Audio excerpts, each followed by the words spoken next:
A strong magnitude 4.8 earthquake occurred in the North Pacific Ocean 234 kilometers, 145 miles from Russia in the afternoon of Wednesday, July 30, 2025 at 4:42 p.m. local time.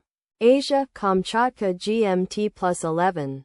The quake had a very shallow depth of 19.9 kilometers, 12 miles, and was not felt, or at least not reported so. First to report, KBGS Ross after 18 minutes. The earthquake occurred 5 minutes after a magnitude 5.3 earthquake had hit on Wednesday, July 30, 2025, at 4:37 p.m. GMT +11 local time. In 82 kilometers, 51 miles, distance to the south. Data source from Volcano Discovery. Did you feel it? Let us pray. May the earthquake that occurred not affect our brothers and sisters there. May the earthquake not happen again. And may God protect everyone. Amen.